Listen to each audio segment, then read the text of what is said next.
Hey, what is up guys? Welcome back to the channel. So today I wanted to make a video about something that I've been thinking about for a pretty long time, and it's the way that gaming has changed and the types of games that are released. And the specific thing I wanted to look into was games that are released on different platforms along with like licensed games such as movie tie-in games or games based on very popular IPs. So the first thing I wanted to talk about was the way that games used to be released when it came to multi-platform releases. So I have a very perfect example of something I have experienced lately, in fact. So back in the day, right, it was like 2011, 2010, something like that. It was around the holidays, and I was like, you know what, there's a lot of games, I want to like go outside my boundaries, I was like 7 years old, I was like, alright, I've been through the Lego Batmans, I've been through the Donkey Kongs, let's expand, let's go bigger. So I was looking for trailers, right, and I came across this one game right here.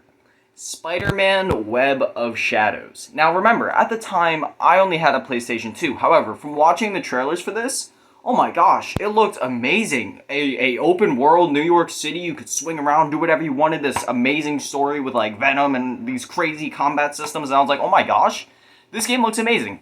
I want that. Now remember when I said I had a PS2 at the time. They did no advertising or trailers for this that I'm aware of. They may have done like a couple just to like kind of show off the game, but none that I saw. All of the hype was around this version. But come that Christmas time, I open up, my gifts and I get this game, Spider-Man Web of Shadows. And let me just say, this is a different game. Now, before I go on, this is not a bad game by any means. In fact, I very much I love this game. There is a lot of nostalgia to this game that I have since I've been playing it for over a decade. I love this game to death. The gameplay loop for me, as basic as it is, it's addicting. I love it. It is so much fun. But when you compare this, a 2D side-scrolling platformer beat-em-up, to what I was promised of a 3D open world, action adventure, it's not the same. Like I said, I love this game to death, but it isn't what I was promised. I mean, that goes for like a lot of things back in the day. There was a lot of games like that whenever it came to multi-platform releases, like say a new game was coming out for the Xbox 360 and PlayStation 3, the PS2 ports would be like a little bit weirder. There would be like the PSP ports, the DS ports, the GBA ports, the weird iOS ports that nobody wants to talk about. I'll give it to them, some of the iOS ports were actually good, but some of them are a little questionable. Cough cough, that Iron Man 3 movie game where it was like an infinite runner, it just wasn't achieved. But anyway, the next thing I wanted to talk about was the movie tie-in games, specifically Spider-Man 2. This one was so good. But there were so many movie tie-in games I played as a kid. Man, what Finding Nemo, Cars, WALL-E, Ratatouille. Like, there were so many good movie tie-in games. There were some that were absolute freaking garbage, and honestly, I cannot think of them off the top of my head. But I know there were some. There definitely was some. There was a lot. However, I was fortunate enough to never have to play any of these terrible movie tie-in games. But again, going back to this is definitely probably like my favorite movie tie-in game of all time. It doesn't even feel like a movie tie-in game. It feels like a game that's based on a movie, but it's not a tie-in, you know what I mean? It just kind of has its own story, has its own set of villains. Sure, the main villain's the same, but man, I remember playing this game for the first time, and it was amazing. The next type of game I wanted to talk about was the tie-in to the EP, but not IP, but not specifically tied into any sort of movie or show.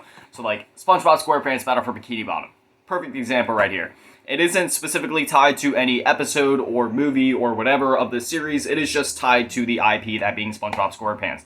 A lot of these tended to be a lot better than like the movie tie-in games were, because it was just people that were passionate about the given IP and they just ran with it.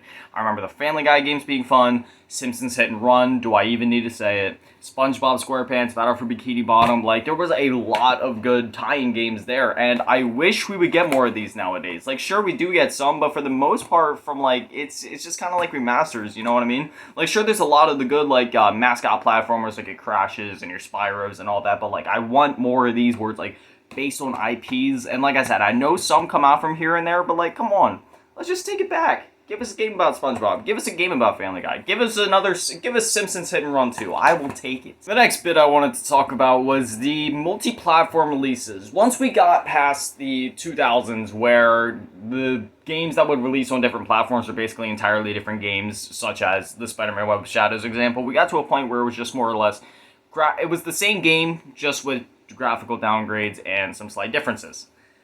And, well, I found a prime example.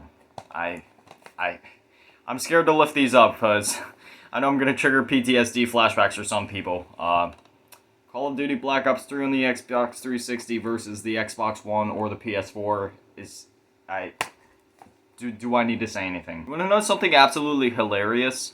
The back of the Xbox One cover actually includes in-game photos, whereas this, it just has concept art because they know it would be false advertising if they put gameplay on the back because this game looks like shit. Props to them though, they did, I remember this, they included a full download code for Call of Duty Black Ops 1. So even though it was a $50 game, I would say $10 to $20 of that value was towards Call of Duty Black Ops, which in that case, I feel like that's still kind of whatever because I feel like they definitely could have released this at maybe $40, more like $30. But they just included Black Ops 1 so they could say, hey, it's 2 games in one, $50, fair deal. Give us our money. You know what I'm saying? Because for them, at that point in 2015, Black Ops 1 was maybe earning them like fucking $5 a day. There's not really a point to this video. There is no point to this video. I just wanted to take you guys back to a different time. When multi-platform releases like this were a thing, like, sure, we're kind of going through it again with Xbox One over to Xbox Series X, but it's not as drastic as this. Most times, it's just like, it's the same game. The game is base made for the PS4 and the Xbox One, and then later improvements or upgrades come out for the new Series X and the PS5.